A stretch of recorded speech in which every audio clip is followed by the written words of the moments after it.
Graça e a paz, igreja. Quantos estão felizes, digam: eu estou feliz. Mais forte: eu estou feliz. Amém. Para mim é um motivo de honra, de alegria, de estar aqui, podendo pregar a palavra, né? Para os mais antigos, sabe que eu prego a palavra tem 4 anos. Comecei... Aleluia. Comecei a pregar com 13 anos de idade. E eu pude ver Deus fazendo maravilhas, Deus enchendo pessoas através do que eu falava. Mas não era o que eu falava, era o que Deus falava. Amém? Abra suas Bíblias em 1 Reis 17, 3.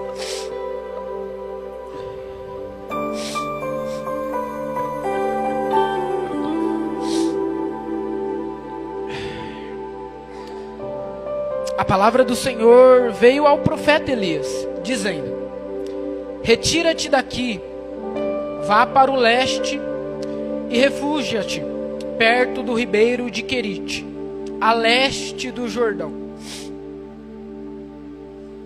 Uma introdução bem rápida. Elias é um dos únicos profetas de Deus que restaram naquele tempo. Elias é o único profeta de Deus que restou naqueles dias.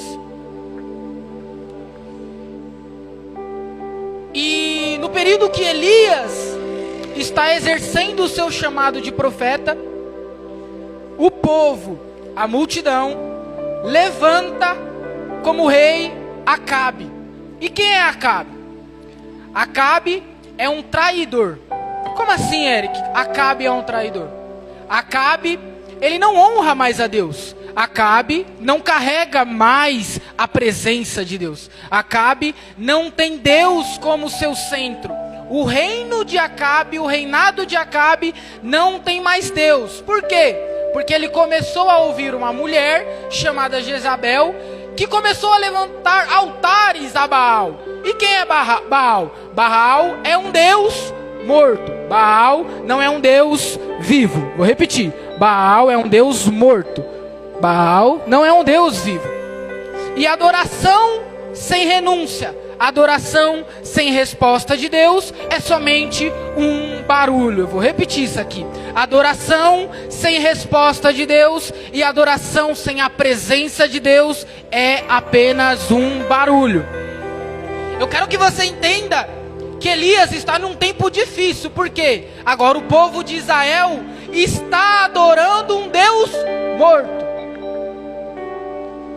Eu quero que você entenda que Elias está num reinado difícil. Por quê? Porque o povo de Israel está servindo um Deus morto.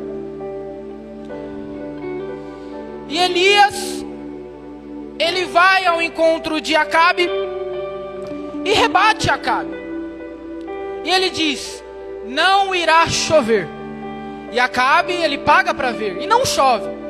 Porque um profeta cheio do Espírito Santo, ele fala e Deus responde: buscar-me-eis e me achareis.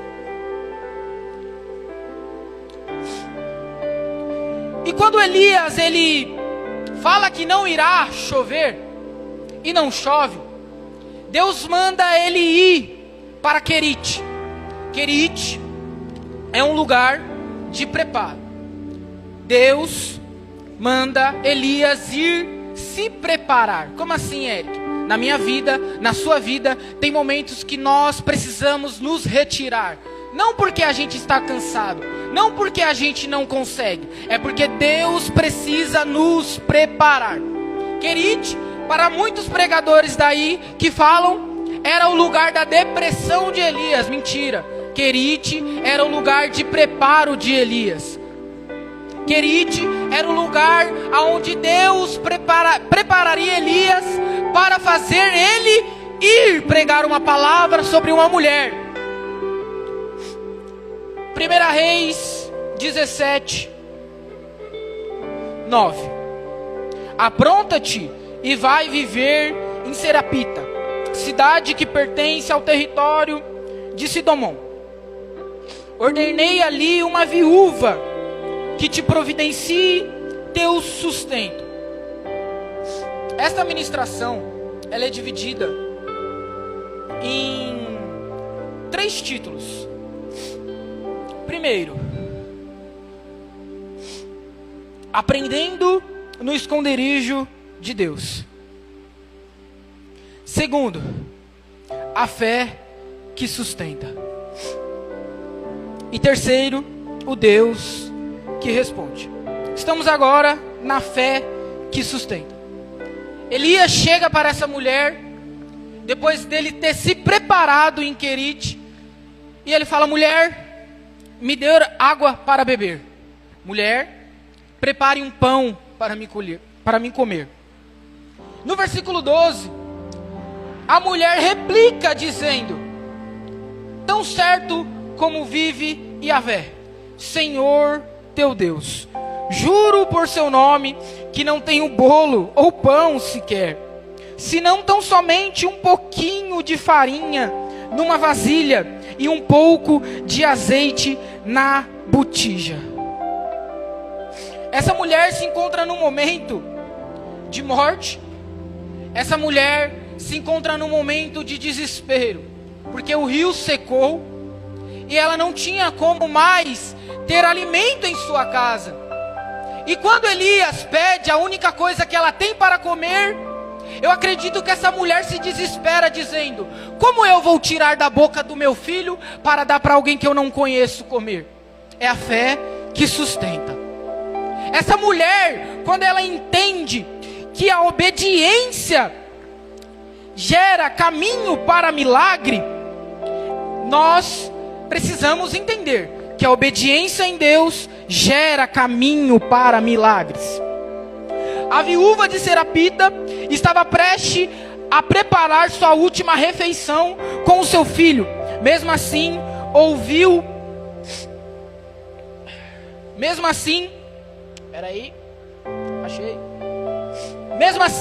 ao ouvir a palavra do profeta Elias, ela decidiu obedecer, oferecendo primeiro o alimento ao homem de Deus. Ela não permitiu que a escassez paralisasse a sua fé. Ela não permitiu que a escassez, o momento, paralisasse a sua fé. E assim é nos dias de hoje. Não precisamos, não podemos que a situação paralise-nos. Não precisamos e não podemos que a situação paralise a nossa fé. Se o problema bateu na sua porta, se a dificuldade bateu na sua porta, é Deus que irá te sustentar. É Deus que irá prover para você. Deus, Ele transforma ambientes improváveis em palcos de milagres. Deus transforma os ambientes improváveis em palcos de milagres. Ele mostra que o impossível não depende das circunstâncias, mas da sua palavra, porque é a palavra que cura, é a palavra que transforma e é a palavra que nos move todos os dias. Deus não precisa de muito para fazer muito. Ele precisa da sua entrega e da sua fé. Músicos, artistas levantam palcos, mas adoradores levantam um altar de santificação, um altar de adoração a Deus. Entendam isso. Aleluia. A promessa de Deus não falhou para aquela mulher. Deus disse que a farinha e o azeite não acabariam, e assim aconteceu. Todos os dias havia provisão suficiente. O milagre foi contínuo, sustentando pela fidelidade de Deus. Deus sustentou a casa da viúva dia após dia. O que parecia pouco se tornou suficiente durante toda a seca. A fidelidade de Deus se revelou em cada novo amanhecer. E é assim em nossas vidas. A alegria dura uma noite, mas O sofrimento dura uma noite e a alegria virá pela manhã. Deus cumpre o que promete. Sua palavra é fonte inesgotável para os que confiam no Senhor. E os que confiam no Senhor são como os montes de Sião. Eles nunca se abalarão.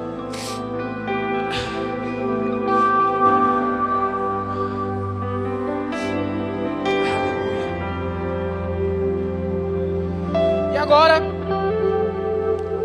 chegamos na parte final. 1 Reis 18, do 20 ao 39. O desafio no Monte Camelo. Esse desafio nos mostra que servimos um Deus sobrenatural.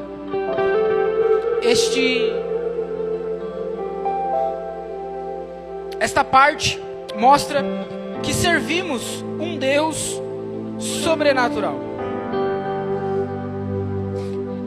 É 1 Reis, capítulo 18, versículo 23 e 24. Dei-nos 2 novilhos, que eles escolheram, um para si, e depois mata-los e depositem sobre a lenha, sem lhe atear fogo. Prepararei outro novilho, sem lhe pôr fogo também.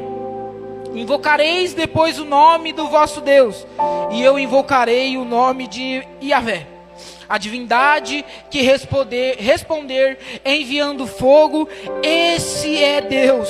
E todo o povo respondeu em uma só voz: falaste com sabedoria, assim seja.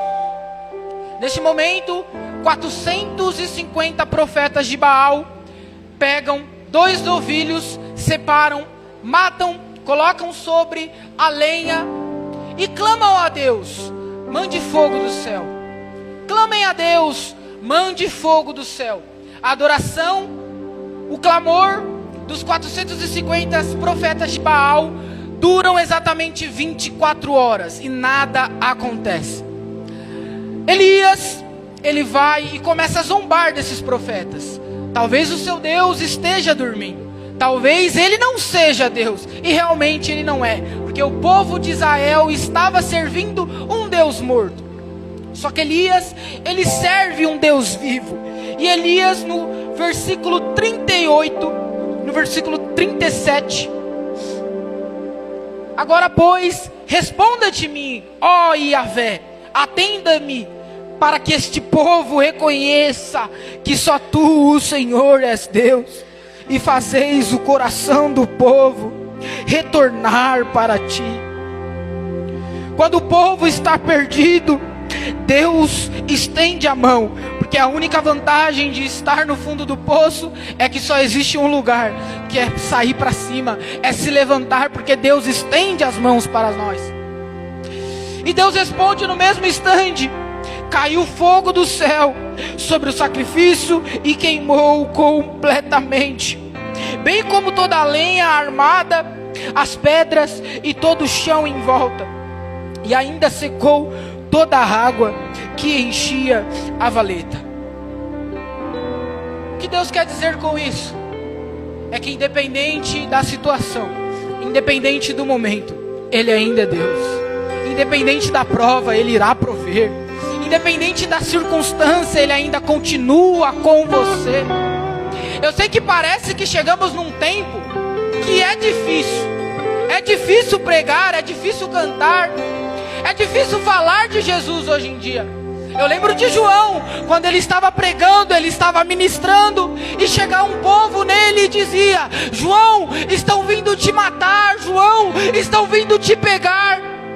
Mas é em meio à dificuldade que João ainda continuou pregando. Não pararemos de cantar, não pararemos de pregar até que Deus venha, até que Jesus volte. Não pararemos. Entenda isso.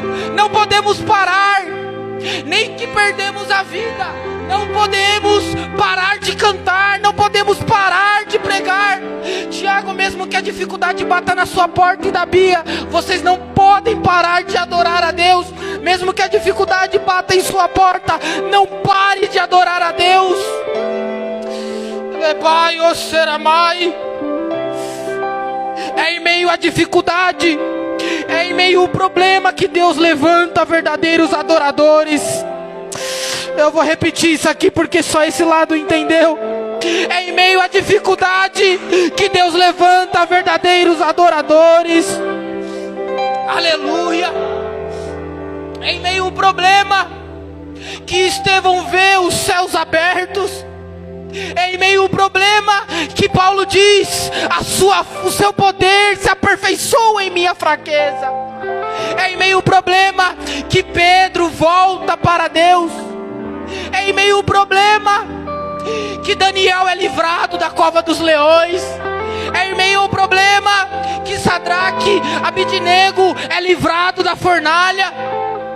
É em meio ao problema que Deus nos levanta, Deus nos capacita. É em meio ao problema que Deus irá derramar algo novo.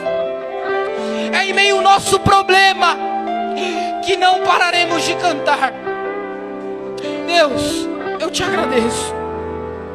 Talvez não seja o que o povo queria ouvir, mas é o que o Senhor falou ao meu coração.